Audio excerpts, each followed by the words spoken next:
महागठबंधन में आप हैं सहयोगी, आपको लगता है कि तेजस्वी का ये चरमपंथी वाला बयान कहीं ना कहीं अलायंस को एक नुकसान पहुंचा सकता है? सीमांचल का एक बड़ा इलाका है, 40% वहां पर मुस्लिम आबादी है और सीमांचल पर जीत दर्ज करना ओवरऑल बिहार में अपनी सीटों को मजबूत करने के लिहाज से बहुत इंपॉर्टेंट है। वो पार्टी जो एमवाई समीकरण पर चलती थी, इनफैक्ट आपकी पार्टी खुद मुस्लिम वोट बैंक पर निर्भर रही है एक बहुत लंबे समय तक। आपको लगता है कि एक मुसलमान के भीतर ये एक भावना को पैदा कर सकता है जो एंटी तेजस्वी या एंटी कांग्रेस हो, जब वो चरमपंथी कहते हैं असदुद्दीन ओवैसी को? जी देखिए, ओवैसी साहब ने क्या कहा? ओवैसी साहब ने कहा तेजस्वी जी एक्सट्रीमिस्ट की स्पेलिंग सुनाइए। प्रवक्ता साहब सुनाइए एक्सट्रीमिस्ट की स्पेलिंग। क्या स्पेलिंग है? सुन लीजिए, मैं तो आपको सारी चीज सुना दूंगा। मैं सुन लीजिए, अरे मेरी बात मत कीजिए। मैंने सिर्फ आपसे ये कहा कि अरे सुन तो लीजिए, मैंने तो आपको सुना दूंगा।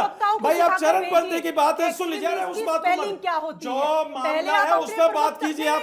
अरे यहाँ पर कोई केबीसी वाला तो नहीं हो रहा, यहाँ पर केबीसी कोई हो रहा है क्या? यहाँ पर सिर्फ यही तो बात है, यही तो बात है जो आप लोग जिस तरीके का देश के अंदर माहौल बनाने की कोशिश कर रहे हैं। ये बता दीजिए, क्या कौरवों ने पांडवों को हक दे दिया था? मैं पूछना चाहता हूँ आपसे महाभारत के अंदर। पूछ लीजिए ना, मैं पूछ तो रहा हूँ, आप बता आप नहीं पूछेंगे एनडीए से कितनी टिकट दी आपने, कितने उम्मीदवार बनाए मुस्लिम, लेकिन आप सरकार से नहीं पूछना चाहते, इसलिए आपका चेहरा साफ दिख रहा है। आप यानी कि हम अगर अपने हिस्सेदारी की बात करें तो हम लोगों का चेहरा दिखाई दे रहा है। भाई हम लोगों का चेहरा दिखाई दे रहा है अगर हम हिस्सेदारी की बात करते हैं। भाई ये बता दीजिए, मैं तो आपसे ये पूछना चाहता हूँ, ये बता दीजिए बिहार के बिहार के अंदर जिस तरीके का आप नैरेटिव सेट कर रहे हैं, बैरिस्टर असदुद्दीन ओवैसी साहब ने, बैरिस्टर ओवैसी साहब ने जिस तरीके से बिहार के अंदर को जनता को जागरूक कर दिया, यही काबिल तारीफ है। नहीं सुना पाए ना आप स्पेलिंग। आप तेजस्वी जी से क्या पूछते हैं? आपको है कोई अधिकार? पहले अपने प्रवक्ताओं को सिखाइए, पढ़ाइए। अरे अल्लाह का शुक्र है हाजी नाजिम खान तो आपको एक्सट्रीमिस्ट की पूरी बता देगा, लेकिन मैं कह रहा हूँ जिस बात पे हमारी बात हो रही है, अरे उसका तो जवाब दे दीजिए। अरे उस बात का तो जवाब दे दीजिए। दाढ़ी तो, अरे दाढ़ी का टॉपिक आप है ना, जो दाढ़ी और टोपी वाले को जिस तरीके से आप यहाँ टारगेट करने की कोशिश कर रहे हैं, बंद कर दीजिए। अरे बंद कर दीजिए। एक्सट्रीमिस्ट की स्पेलिंग विषय नहीं है ना, वो तो पूछा तेजस्वी जी से ना, पूछा गया ना, तो तेजस्वी जी आए क्या बताने के लिए? तेजस्वी जी आए क्या बताने के लिए?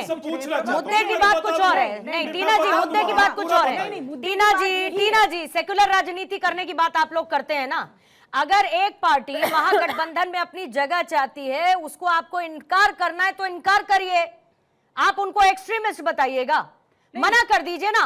और फिर ये तो आपकी सेकुलर राजनीति पर और आपकी सेकुलर छवि पर डेंट है ना मैम, कि आप उनका रिप्रेजेंटेशन नहीं रखना चाहते जैसे होना चाहिए। हम तो रिप्रेजेंटेशन दे रहे हैं। नहीं तो सीमांचल में कितना इंपॉर्टेंट है मुस्लिम वोट बैंक, ये बताइए। सीमांचल में कितना इंपॉर्टेंट है?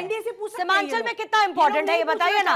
अरे वो तो कहते हैं उनको वोट ही नहीं देते ना मुस्लिम। आजाद भारत में पहली बार ऐसा हुआ, एक मुस्लिम वो मना करते हैं, वो मना करते हैं कि मुस्लिम उनको वोट नहीं देते, वो क्लियर है, वो क्लियर है। आपको मुस्लिमों का वोट चाहिए, आपको मुस्लिमों का वोट चाहिए, लेकिन उनके रिप्रेजेंटेशन से इतनी समस्या को डाइवर्ट करिए। बताइए ना, 3 साल मैंने आपसे सीधा सवाल पूछा टीना जी। हजम और टीना जी मैंने सीधा सवाल पूछा, ये सीधा सवाल पूछा मैंने आपसे, सीमांचल के अंदर मुस्लिम वोट बैंक निर्णायक है या नहीं है, ये बता दीजिए मुझे। देखिए एक सेकंड, हाँ या ना? बिल्कुल, वोटर सभी के निर्णायक। अरे सीमांचल की मैं बात कर रही हूँ, 40 से 60% के बीच मुस्लिम वोटर है वहाँ पर, निर्णायक है कि नहीं है? हर जगह। तो ये बताइए कि अगर कोई पार्टी आपके साथ अलायंस कर, आप सेक्युलर पार्टी कहते हैं ना खुद को, या फिर आरजेडी के रंग में रंग चुके हैं कि वोट तो चाहिए लेकिन रिप्रेजेंटेशन नहीं देना है, उनकी आवाज नहीं बनने देना है, तो सीधे से मना करिए ना। चरमपंथी क्यों बताते हैं? चरमपंथी का क्या मतलब है? अगर है चरमपंथी का क्या मतलब है ये बताइए ना। उसकी बात कीजिए ना। अरे मैं तो आपको सारी चीज बता दूंगा, मैं सारी चीज आपको बताऊंगा, लेकिन मैं ये कहना चाहता हूँ कि आपने जिस तरीके का माहौल बनाने की कोशिश करी है, अरे भाई टॉपिक पे तो आइए, आप टॉपिक पे आइए। सीमांचल की जनता आप लोगों को देख रही है, सीमांचल की जनता आप लोगों को देख रही है। भाई आप मुस्लिमों को उसकी हकदारी तो नहीं देंगे। 18% से आप लोग सिर्फ और सिर्फ दरी पिछवाएंगे और यहाँ पे आप स्पेलिंग की बात करें। भाई हम तो कह रहे हैं कि 18% 1% लोग वालों से आप कब तक तरीफ जाएंगे?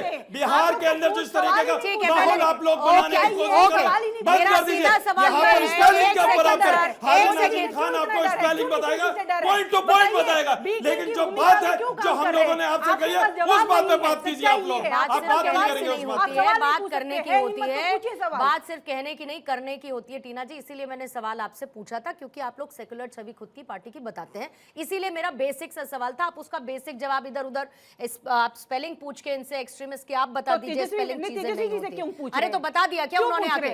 आया क्या पूछ रहे हैं? आया क्या? इनके प्रवक्ता को क्यों नहीं पता? तो जैन के मुझे पता है, मुझे पता है, मैं तो पूछना चाहता हूं आपसे। पहले कुणाल किशोर जी को बुलाती हूं, उसके बाद राकेश हम शुक्ला जी लोगों को आपके तो पास सब चीज पता है, हमें ए टू जेड सब पता, लेकिन जो टॉपिक है उससे नहीं भागने दूंगा आपको, उससे नहीं भागने दूंगा आपको। भाई आप कौन होते हैं हम लोगों को चरमपंथी कहने वाले? आप कौन होते हैं बताइए? भाई हमने इस मुल्क को आजाद कराने के लिए हंसते हंसते फांसी के फांदे चूमे, और आप हम लोगों को इस तरह की बात करते हैं।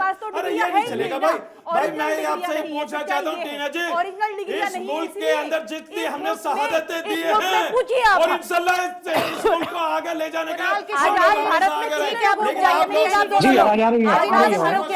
हाजी नाजिम जी रुकिएगा। ओके हो गया हाजी नाजिम हो गया, टीना जी हो गया, please. Okay hold on both of you, hold on. Kishore Kumar ji आपको लाते हुए, आप लोगों के पास तो मुस्लिम वोट बैंक रहता है ना सर, मिला है आपको मुस्लिम वोट बैंक। रिप्रेजेंटेशन के नाम पे आपने कितना ही रखा वो मैं छोड़ देती हूँ, क्योंकि आप तो बीजेपी के साथ चल रहे हैं, लेकिन एक ऐसा एक फ्लो है कि भाई बीजेपी के रंग में रंगा हुआ इस बार जेडीयू कंप्लीटली नजर आता है। अब सवाल ये है कि मुस्लिम वोट बैंक को लेकर और ओवैसी को लेकर अगर इस तरीके की बयानबाजी होगी, जो कहलाई तो जाती है बीजेपी की बी टीम ही, लेकिन महागठबंधन में हिस्सा मांगती है कौन? यही ओवैसी साहब, जो वैसे कहा जाता है विपक्ष की तरफ से कि रोल प्ले करते हैं बीजेपी के लिए। तो क्या घालमेल है? सारा का सारा मुस्लिम वोट बैंक का खेल है ना, और ये तो फिर सीमांचल में आपको भी डेंट करेगा। मान के चलिए थोड़े आरजेडी ले गई, मान के चलिए कि थोड़ा सा ओवैसी साहब ले गए, तो जेडीयू के हिस्से में क्या आएगा?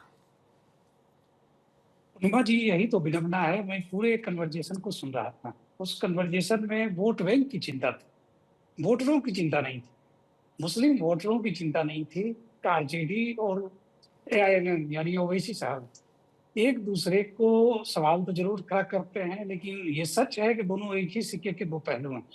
ये कैसी विडंबना है कि 2022 में जिस पार्टी के 4 विधायक तोड़े जाते हैं और उस समय पार्टी के प्रमुख ये कहते हैं कि 4 तोड़ा है 40 लाएंगे, वही पार्टी 25 में आकर तेजस्वी यादव या कांग्रेस के लोगों को सरेआम एक चिट्ठी लिखती है, एक कहा जाए कि लव लेटर लिखती है कि हम आपके साथ आना चाहते हैं, मुझे आप अपने साथ शामिल कीजिए, और उसमें एक वोट बैंक की चिंता जाहिर की जाती है और आरजेडी के द्वारा छुपाया जाता है, ढोल बजाया जाता है, तेजस्वी यादव जी के मकान के सामने ढोल भी बजाया जाता है।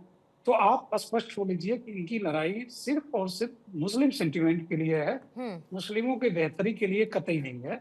मैं उदाहरण देता हूँ, राजद की सरकार थी, 93 में मुस्लिम अल्पसंख्यक कल्याण विभाग बना और जिज्ञासु साहब बैठे हैं, विद्वान व्यक्ति हैं, और जिज्ञासु जी बताएंगे कि 2091 से लेकर 2005 तक इन्होंने मुस्लिम या अल्पसंख्यक के लिए पदाधिकारियों तक की नियुक्ति नहीं की। कांग्रेस के लोग भी सरकार में रहे थे, राजद के लोग भी सरकार में रहे थे, और इन्होंने बिहार के मुस्लिमों के, बिहार के अल्पसंख्यकों के बेहतरी के लिए इन्होंने एक पदाधिकारी की नियुक्ति तक नहीं की थी। महज 3 करोड़ का बजट हुआ करता था अल्पसंख्यक कल्याण विभाग का, और इन्होंने अल्पसंख्यकों को एक वश समझकर, एक वोट बैंक समझकर छोड़ दिया था। वही हमारी सरकार आई और हमने लगातार काम किया है, और आपको जानकर खुशी होगी कि हमने तकरीबन 301 गुना बजट में बढ़ोतरी किया है। जो 3 करोड़ का बजट हुआ करता था, 3.95 करोड़ का, वो बजट आज की डेट में 1040 करोड़ हो चुका है। हमने अल्पसंख्यक, चाहे मुस्लिम हो, हिंदू हो, मुस्लिम हो, बौद्ध हो, सिख हो, जैन हो, हर धर्म के लिए न सिर्फ काम किया बल्कि उनकी सुरक्षा और संरक्षा के लिए बेहतरी से काम किया है। अब ओवैसी साहब और तेजस्वी यादव जी एक फिक्स्ड मैच खेल रहे हैं। इनका इंटेंशन है कि मुस्लिमों को अपने पाले में करने का। लेकिन जनता दल यूनाइटेड और माननीय नीतीश कुमार जी ठीक है। सभी धर्म, चाहे हिंदू हो, मुस्लिम हो, सिख हो, जैन हो, बौद्ध हो, ठीक है, सबके लेकिन लिए काम लेकिन किया है। और लेकिन मैं बीजेपी चैलेंज के करता साथ हूं, मैं अलायंस में चैलेंज आने के करता बाद हूं। आपका मुस्लिम वोट बैंक तो सर कम हुआ ही ना, अब वोटर परसेंटेज तो है ही। देखिए, अब आप उसको भावनात्मक मैंने- तौर पर एक रूप देकर अगर आप उसको वोट बैंक कह के एक भावनात्मक पहलू पर ले जाइए, लेकिन वो परसेंटेज है, डिसाइसिव फैक्टर है, और आपका वो परसेंटेज कम हुआ बीजेपी के साथ अलायंस में आने पे, ये फैक्ट है, इसमें कोई बदलती चीज नहीं है। ठीक है सर, जल्दी से 10 सेकंड में फिर मैं राकेश जी से सवाल लूंगी जी। मैंने अपने ओपनिंग स्टेटमेंट में ही बोला, स्टेटमेंट में बोला, जब हमारे पास शून्य विधायक था 2000 के चुनाव में, हमारे पास एक भी मुस्लिम विधायक नहीं था। हमने बीएसपी के विधायक जवान खान साहब को पार्टी ज्वाइन कराया, उन्हें अल्पसंख्यक कल्याण मंत्रालय दिया। हमारे लिए विधायकों की संख्या, वोटों का परसेंटेज कोई मैटर नहीं करता है। मैटर ये करता है कि बिहार के अंदर सभी तरह के लोग नहीं, पहले सम्मान मैं के राकेश साथ जी से सवाल लूंगी। नहीं रुकेगा का अधिकार रखते हैं। ठीक है, ठीक है।